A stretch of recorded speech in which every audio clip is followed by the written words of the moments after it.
My sister invited me to her baby shower only to publicly announce that my late husband. My name is Amanda Blake.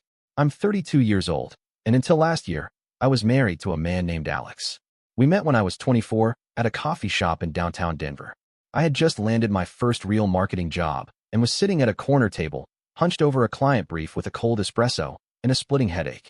He sat down across from me by mistake, thinking I was someone else, and instead of getting up and walking away, he smiled and said, "Well, since I'm here, can I buy you a warm coffee to replace that poor excuse for one?"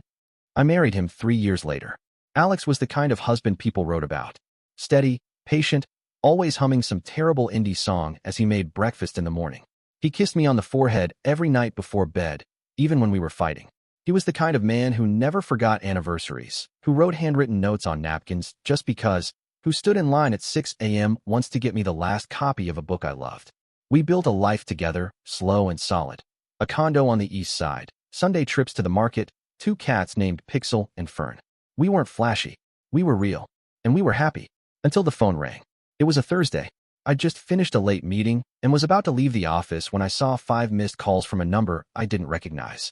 Then a voicemail. Calm voice, police department, asking me to call back immediately. I don't remember much after that. I know I made the call. I know a woman on the other end asked if I was Amanda Blake and if I was married to Alex Blake, and then she said there had been an accident. They never give you details right away. Just words like immediate fatality, collision site, emergency services. It wasn't until I got to the hospital that someone told me he'd been hit by a truck on I-25. His car spun, flipped, crushed. They said he died on impact, that he didn't suffer. They always say that. I don't know if it's true. I wasn't allowed to see him. They told me the damage was too severe, that it wouldn't be good for me to remember him that way. I nodded like I understood, like I agreed. But something inside me cracked from not being able to say goodbye. The next days were a blur, a strange, muffled kind of chaos. My parents flew in from Oregon the next morning. They took over the funeral arrangements because I couldn't think clearly enough to decide between paper or linen for the guest book. I'd wake up on the living room floor with a blanket over me and no memory of lying down. Friends stopped by with casseroles and flowers and those hollowed-out expressions people wear when they don't know what to say. I don't remember most of the funeral. I know it rained.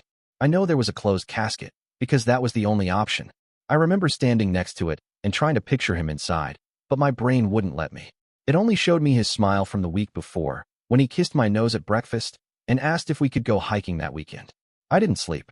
I couldn't eat. The house felt like it had been gutted, not just emptied, but hollowed. I left the TV on every night just to have sound, but I couldn't stand the quiet either. I'd lie awake for hours, counting the creaks in the ceiling, the wind against the window panes, the seconds between my own breaths. Some nights, I called his voicemail just to hear his voice. He said the same thing every time. "Hey, it's Alex. Leave me a message and I'll call you back." He never did. The worst part was how the world kept moving. Emails still came in. The sun still rose. The grocery store still stocked his favorite cereal. It all felt cruel, like life had forgotten he was gone and expected me to keep pretending nothing had happened. Eventually, my mom sat me down and handed me a flyer. A support group. Widows under 40. I almost laughed when I read it. I hated the word widow. It sounded ancient, like something that belonged in black and white films and church prayer lists. But I went. The meetings were held in the basement of a community center, folding chairs and cheap cookies, and a woman named Karen who always wore the same red cardigan. The first time I spoke, I said, "I don't know what I'm doing here." Another woman nodded and said, "None of us did." And somehow, that helped. I kept going. Week after week, I sat with strangers whose pain mirrored mine in jagged, unexpected ways. Women who'd lost their husbands to cancer, to suicide, to accidents like mine. Some had kids. Some didn't. Some cried through the whole session. Some never spoke. But in that room, my grief stopped feeling like a personal punishment. It became something shared, something seen. It didn't fix me. Nothing could. But it gave me a place to exist where my sadness didn't make people uncomfortable. Where I didn't have to say I was okay when I wasn't. Where someone else could finish my sentence because they already knew what I was going to say. I still wear my ring. Not every day, but some days, when I need to remember that he was real. That we were real. The life I had is gone. In an instant, it was torn away, and no amount of tears or time will ever bring it back. But I survived it. And that, somehow, is enough. After Alex died, something strange started to shift between me and my parents. It wasn't anything they said outright, at least not at first. It was in their tone, their expressions, the way they lingered after a hug or called just to ask if I'd eaten. My mother started texting me in the mornings, Not full conversations, just gentle check-ins, a heart emoji, a recipe she thought I might like, a photo of the garden.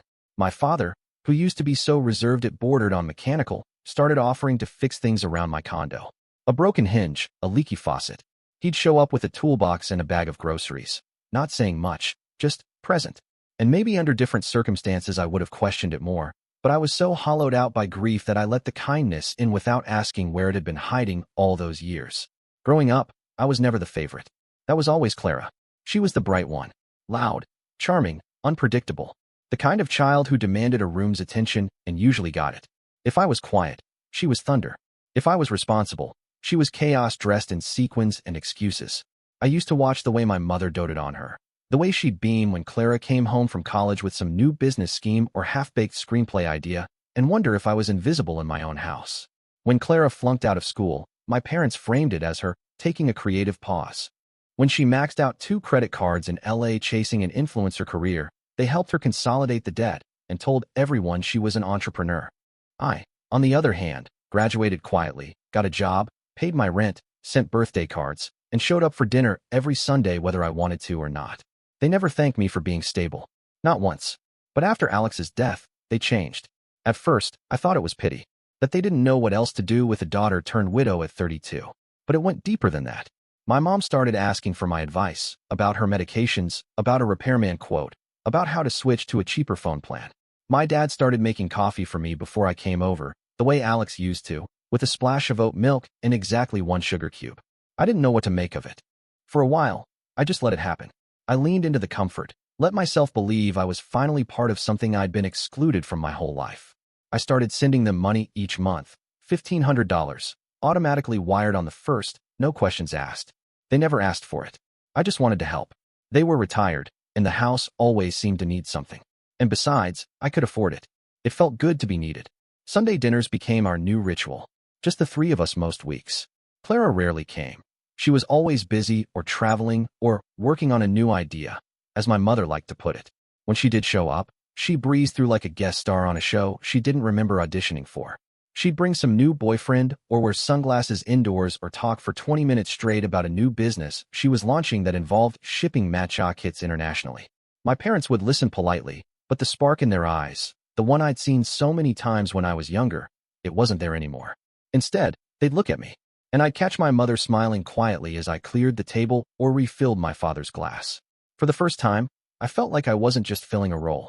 I wasn't just the dependable one, the one who paid her own bills and didn't make waves. I felt seen. It should have made me happy, but there was something uneasy about it too.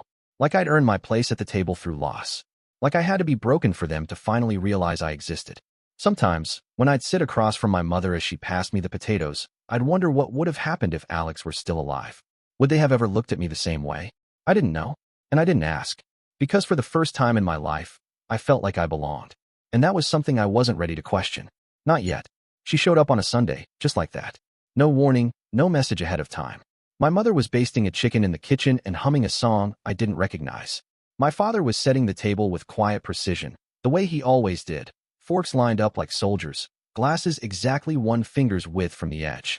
I was slicing bread, watching the sunlight shift across the countertop, when the door opened and I heard her voice. Hope nobody minds a little extra company. And then Clara stepped into the dining room, radiant, theatrical, 7 months pregnant. The silence that followed felt thick, like the pause before a wave crashes. My mother dropped the basting brush into the pan with a loud sizzle and gasped, clutching her hands to her chest like she'd just seen a ghost.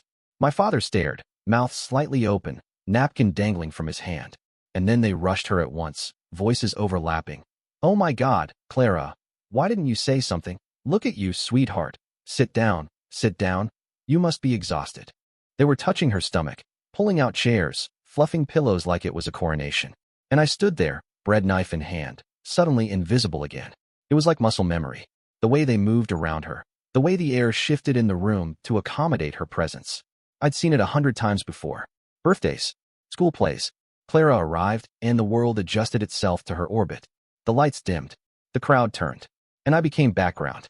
I put the bread on the table, took a step back, and watched as my mother insisted Clara take her seat, the one we always saved for Dad. She fussed over her coat, brought her a glass of orange juice, stacked 2 cushions behind her back. My father asked if she wanted the footrest from the guest room. My mother offered to make a fresh salad since she remembered Clara hated the store-bought dressing I had just used. No one asked how I was. No one asked what I had done that week. No one even looked at me until I sat down across from her and said, as calmly as I could, "So, who's the father?" Clara didn't blink.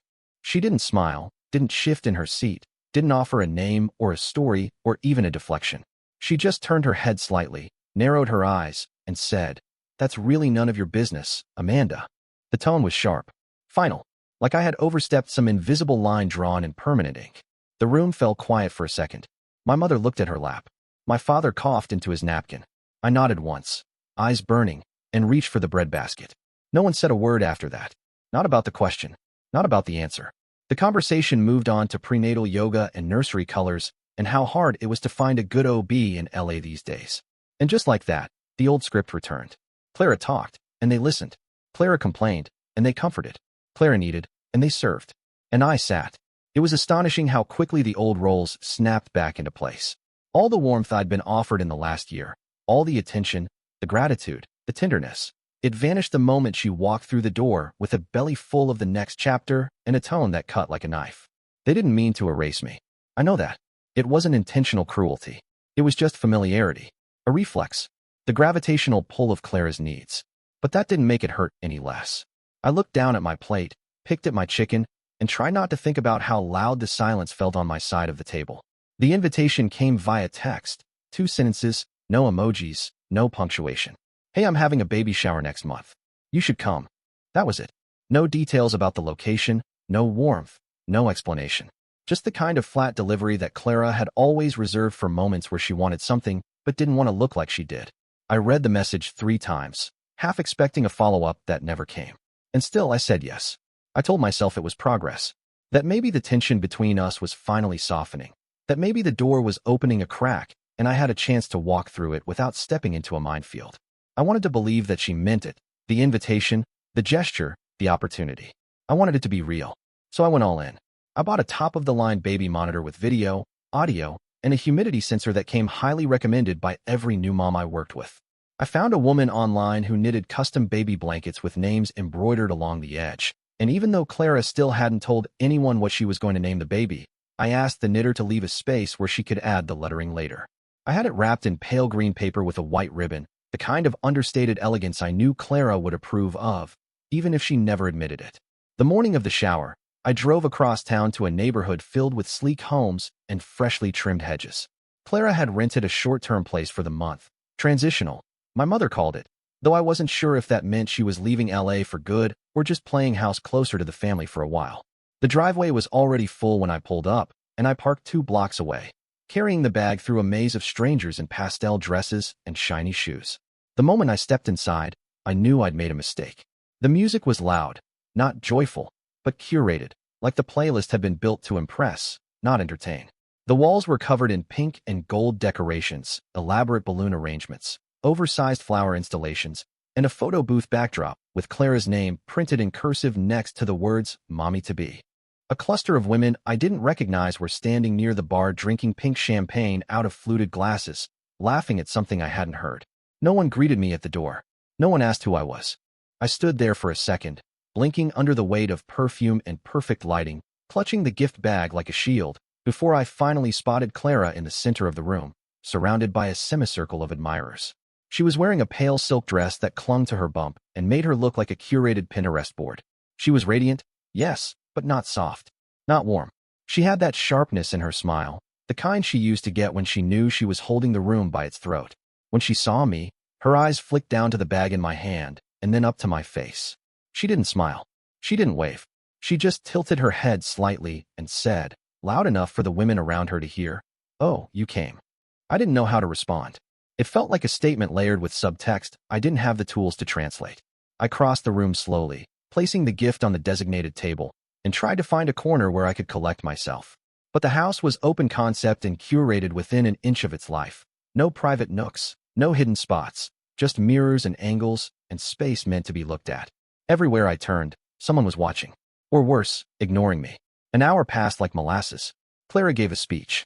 She talked about her journey and how being a single mother wasn't going to stop her from giving her baby a beautiful life. She talked about how much she'd grown, how hard the last few months had been, and how grateful she was to be surrounded by women who inspired her. She named friends from LA, a few new mom influencers, a yoga teacher, a business mentor. She didn't mention me. Not once. Then came the games, the guessing contests, the diaper relay, the Who Knows Clara Best trivia round. I tried to participate. I clapped when everyone else clapped. I smiled when I was supposed to. But when the trivia game circled back around and someone asked what Clara's favorite childhood memory was, one of her friends shouted, when she and her sister snuck into the neighbor's hot tub. Clara laughed, loud and sharp. That wasn't Amanda, she said. That was Tessa. Amanda never broke a rule in her life. And just like that, the room laughed too. A ripple of amusement that left me sitting there with heat rising in my face and my chest tightening in that old, familiar way, like I'd just been dropped back into the 9th grade and told I wasn't invited to the party after all. I stayed another 20 minutes, maybe less. Long enough to hear Clara gush over the designer baby bag someone had given her. Long enough to notice that my gift, the monitor, the blanket, had been set aside on the far corner of the table, unopened. When I finally slipped out the door, no one stopped me. And I didn't look back. I was halfway to the door when Clara tapped a spoon against her champagne glass. The clinking rang out louder than it should have, piercing through the music and chatter and laughter like a signal flare. Everyone turned to face her. She stood beneath the balloon arch with one hand resting lightly on her belly and the other holding the stem of her glass like she was preparing to make a toast. I paused mid-step, not out of interest, but out of that reflex you develop in families like mine, the need to stay for the performance, because you know leaving early only makes you a footnote. She smiled. Not a soft smile, but one of those careful, curated expressions, the kind of smile that means she's rehearsed what comes next.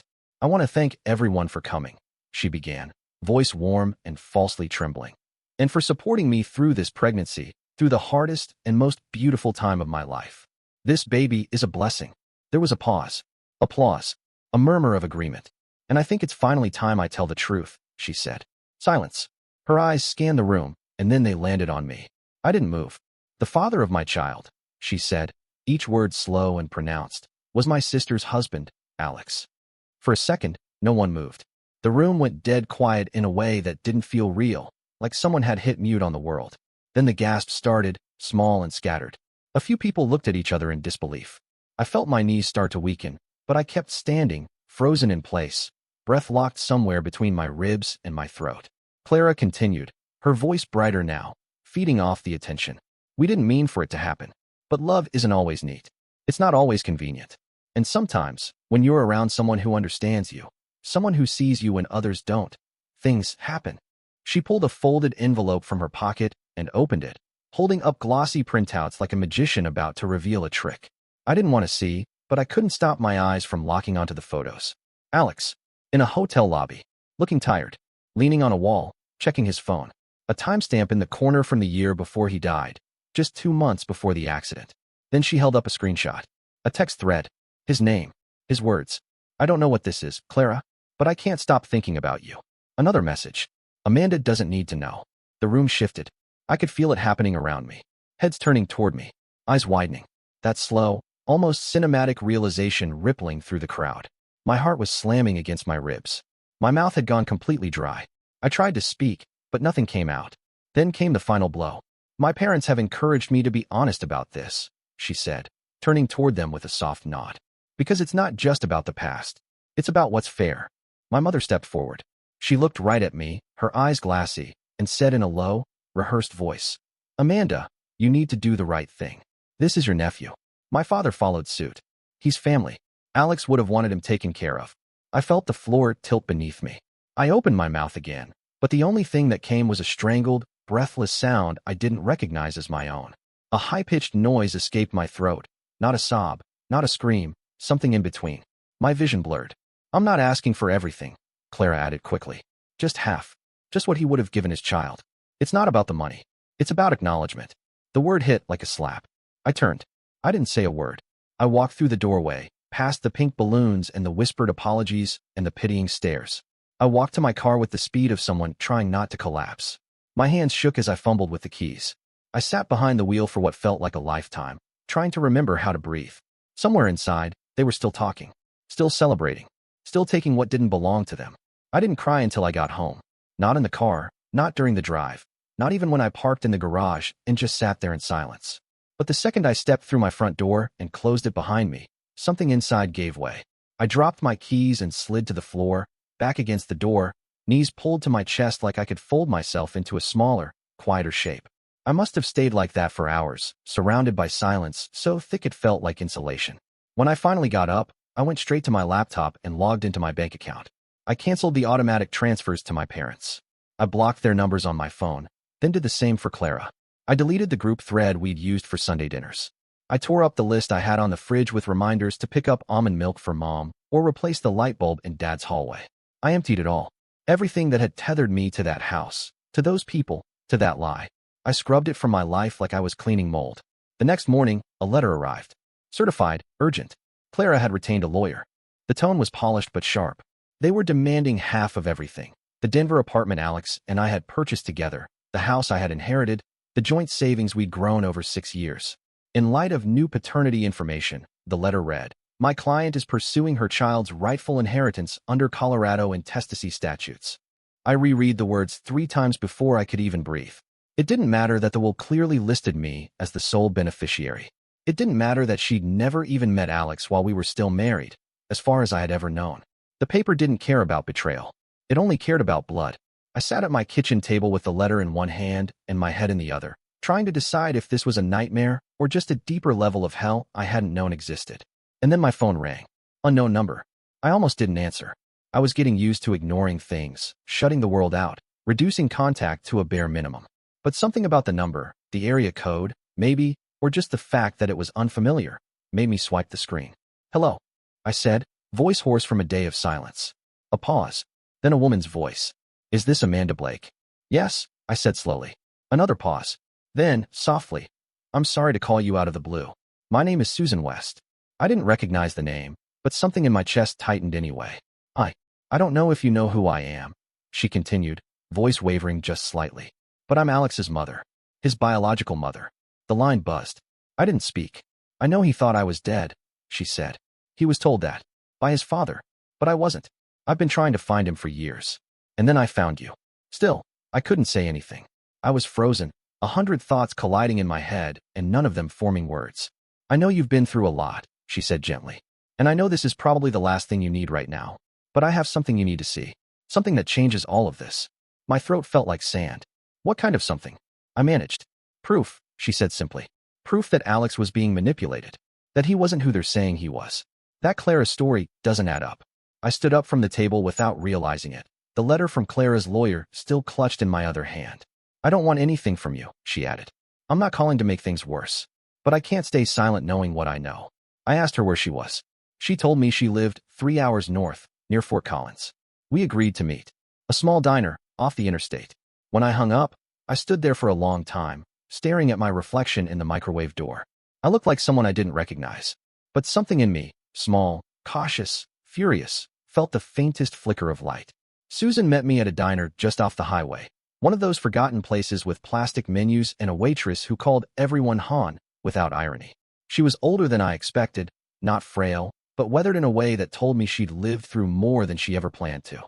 Her hands trembled slightly when she slid the envelope across the table. She didn't offer small talk, didn't try to build a bridge with stories or apologies. She just said, "This is what they never told him," and let me open it in silence. Inside were copies of medical records from a urologist in Dallas dated over a decade ago. A thick stack of test results, appointment summaries, notes in tightly looped handwriting.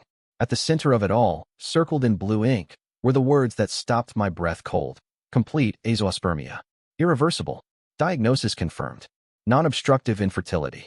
Alex had been sterile since he was 25. I sat there staring at the papers, my mind simultaneously racing and grinding to a halt. Every word Clara had said, every twisted sentence, every photo, every performative moment at that party, collapsed under the weight of what I now held in my hands. She had lied. Not just exaggerated or blurred the truth, but constructed an entire fantasy out of my husband's memory.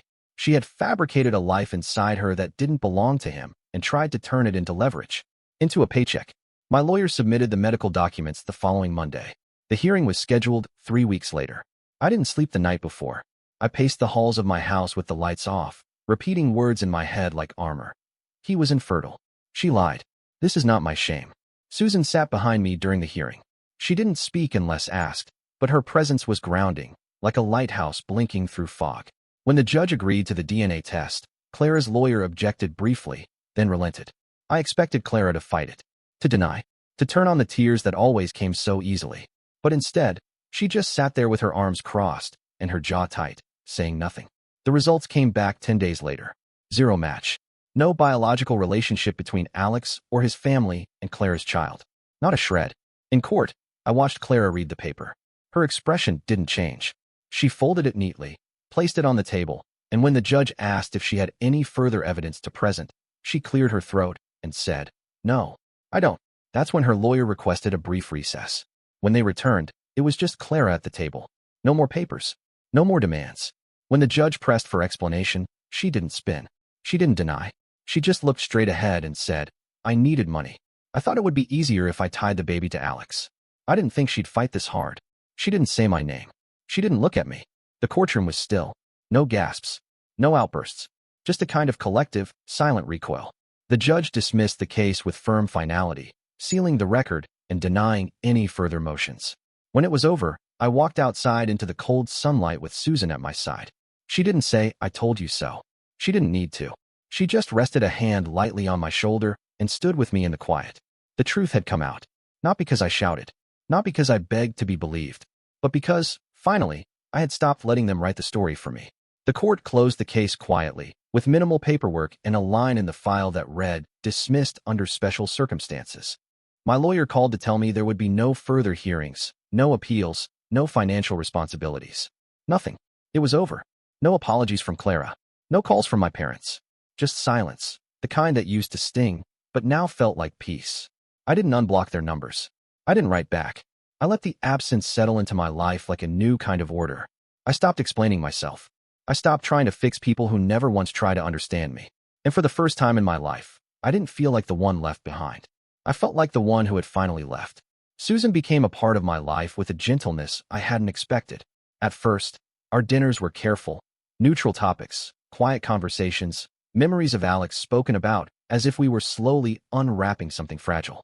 But over time, we laughed more. She told me stories from her younger years, the places she'd lived, the people she'd lost. She always brought dessert, usually too much, and left with containers of leftovers I insisted she take home. She had a way of sitting at my table that didn't feel invasive, just present, like she had always belonged there.